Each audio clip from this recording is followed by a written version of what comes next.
Praise the Lord. According to 1 year Bible reading plan day 84, we have 2 Samuel chapters 9 to 12. 2 Samuel chapter 9. One day David asked, "Is there anyone left of Saul's family?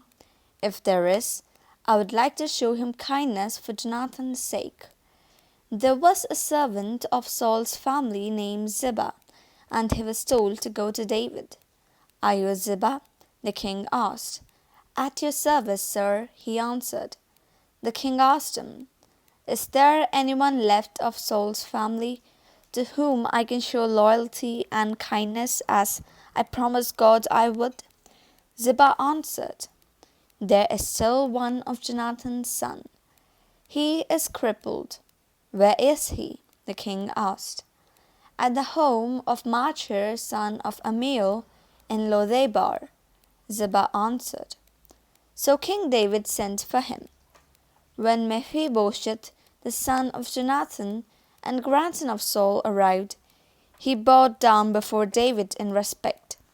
David said, "Mephibosheth," and he answered, "At your service, sir." "Don't be afraid," David replied. "I will be kind to you for the sake of your father Jonathan. I will give you back all the land that belonged to your grandfather Saul, and you will always be welcome at my table." Mephibosheth bowed again and said, "I am no better than a dead dog, sir. Why should you be so good to me?" Then the king called Ziba, Saul's servant, and said, "I am giving Mephibosheth, your master's grandson, everything that belonged to Saul and his family. You, your sons, and your servants will farm the land for your master Saul's family and bring in the harvest to provide food for them. But Mephibosheth himself will always be a guest at my table." Ziba had 15 sons and 20 servants. Ziba answered, "I will do everything your majesty commands." So Mephibosheth ate at the king's table, just like one of the king's sons. Mephibosheth had a young son named Micah. All the members of Ziba's family became servants of Mephibosheth. So Mephibosheth, who was crippled in both feet, lived in Jerusalem, eating all his meals at the king's table. 2 Samuel chapter 10.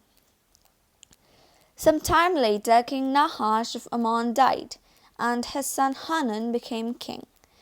King David said, "I must show loyal friendship to Hanun as his father Nahash did to me." So David sent messengers to express his sympathy. When they arrived in Ammon, the Ammonite leader said to the king, "Do you think that it is in your father's honor that David has sent these men to express sympathy to you? Of course not. He has sent them here as spies to explore the city so that he can conquer us." Hanun seized David's messengers, shaved off one side of their beards, cut off their clothes at the hips, and sent them away. They were too ashamed to return home. When David heard about what had happened, he sent word for them to stay in Jericho and not return until their beards had grown again. The Ammonites realized that they had made David their enemy. So they hired 20,000 Syrian soldiers from Beth-rehob and Zobah, 12,000 men from Tob, and the king of Maacah with 1,000 men. David heard of it and sent Joab against them with the whole army. The Ammonites marched out and took up their position at the entrance to Rabbah, their capital city, while the others, both the Syrians and the men from Tob and Maacah, took up their position in the open countryside. Joab saw that the enemy troops would attack him in front and from the rear, so he chose the best of Israel's soldiers and put them in position facing the Syrians.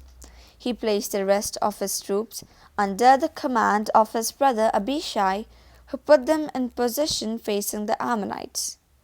Joab said to him, "If you see that the Syrians are defeating me, come and help me, and if the Ammonites are defeating you, I will go and help you. Be strong and courageous. Let's fight hard for our people and for the cities of our God, and may the Lord's will be done." Joab and his men advanced to attack, and the Syrians fled. When the Ammonites saw the Syrians running away, they fled from Abishai and retreated into the city. Then Joab turned back from fighting the Ammonites and went back to Jerusalem. The Syrians realized that they had been defeated by the Israelites, and so they called all their troops together. King Hadadezer sent for the Syrians, who were on the east side of the Euphrates River, and they came to Helam under the command of Shobach, commander of the army of King Hadadezer of Zobah. When David heard of it, he gathered the Israelite troops, crossed the Jordan River, and marched to Helam, where the Syrians took up their position facing him. The fighting began, and the Israelites drove the Syrians' army back. David and his men killed 700 Syrian chariot drivers and 40,000 cavalry, and they wounded Shobach, the enemy commander, who died on the battlefield. When the kings who were subject to Hadadezer realized that they had been defeated by the Israelites, they made peace with them and became their subjects, and the Syrians were afraid to help the Ammonites any more. 2 Samuel chapter 11. The following spring, at the time of the year when kings usually go to war, David sent out Joab with his officers and the Israelite army. They defeated the Ammonites and besieged the king of Rabbah, but David himself stayed in Jerusalem. One day late in the afternoon, David got up from his nap and went to the palace roof. As he walked around up there, he saw a woman taking a bath in her house. She was very beautiful.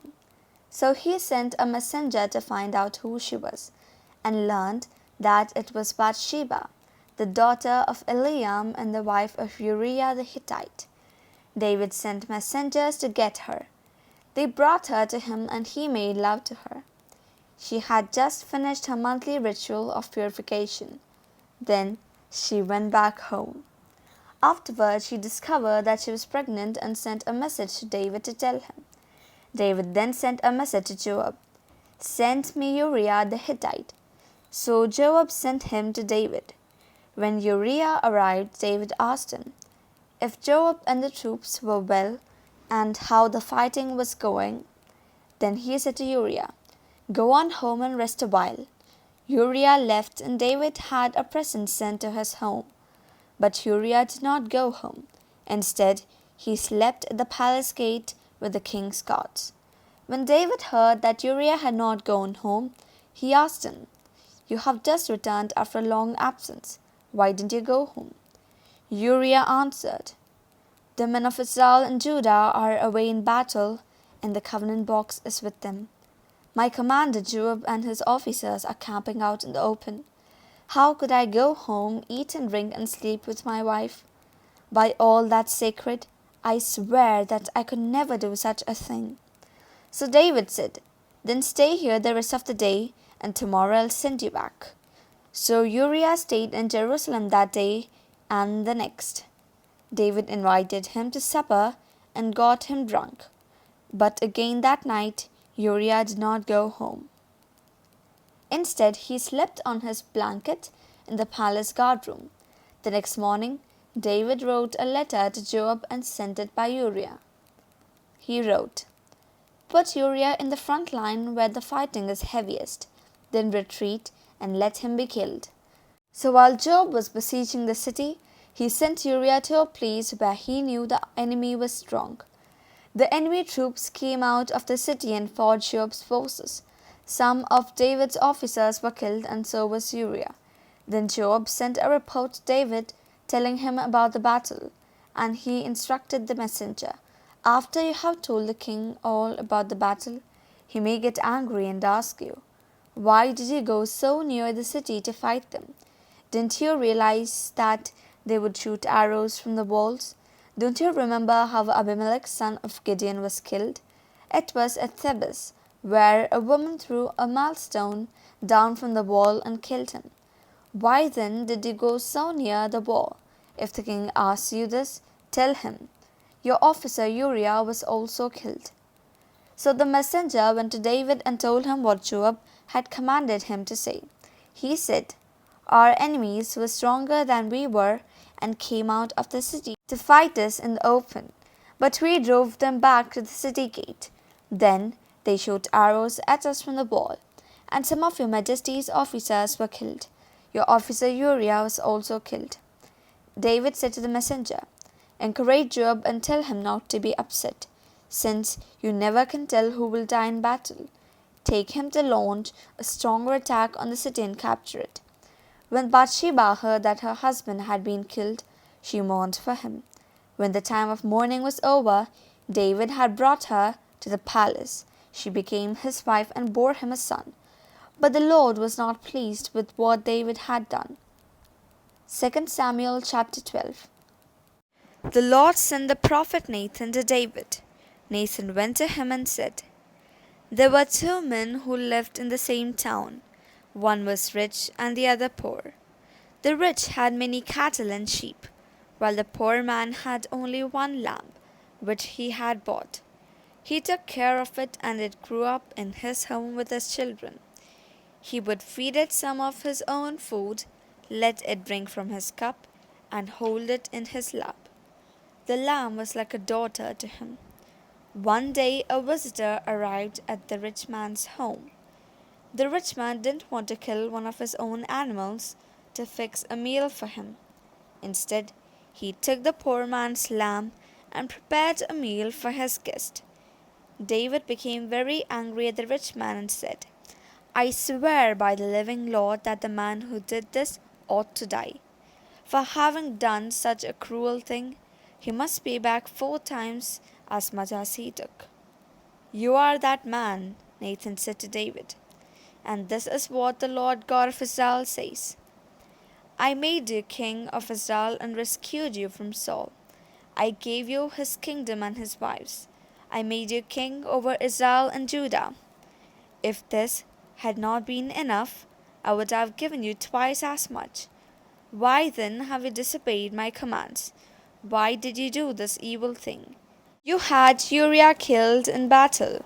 You let the Ammonites kill him, and then you took his wife.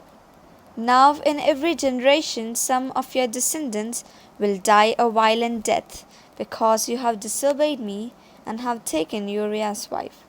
I swear to you that I will cause someone from your own family to bring trouble on you. You will see it when I take your wives from you and give them to another man, and he will have intercourse with them in broad daylight. You sinned in secret, but I will make this happen in broad daylight for all Israel to see. I have sinned against the Lord, David said. Nathan replied, the Lord forgives you. You will not die. But because you have shown such contempt for the Lord in doing this, your child will die. Then Nathan went home. The Lord caused the child that Uriah's wife had borne to David to become very sick. David prayed to God that the child would get well. He refused to eat anything, and every night he went into his room and spent the night lying on the floor.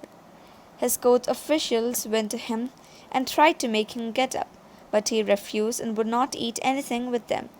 A week later the child died, and David's officials were afraid to tell him the news. They said, while the child was living, David wouldn't answer us when we spoke to him. How can we tell him that his child is dead? He might do himself some harm.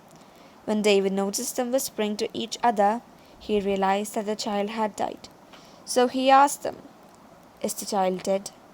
Yes, he is, they answered. David got up from the floor, took a bath, combed his hair, and changed his clothes. Then he went and worshipped in the house of the Lord. When he returned to the palace, he asked for food and ate it as soon as it was served. We don't understand this, his officials said to him. While the child was alive, you wept for him and would not eat, but as soon as he died, you got up and ate. Yes, David answered. I did fast and weep while the child was still alive. I thought that the Lord might be merciful to me and not let the child die. But now that he is dead, why should I fast? Could I bring the child back to life? I will some day go to where he is, but he can never come back to me. Then David comforted his wife Bathsheba. He had intercourse with her, and she bore a son, whom David named Solomon. The Lord loved the boy and commanded the prophet Nathan to name the boy Jedidiah because the Lord loved him. Meanwhile, Joab continued his campaign against Rabbah, the capital city of Ammon, and was about to capture it. He sent messengers to David to report, I have attacked Rabbah and have captured its water supply. Now gather the rest of your forces, attack the city, and take it yourself. I don't want to get the credit for capturing it. So David gathered his forces, went to Rabbah, attacked it, and conquered it.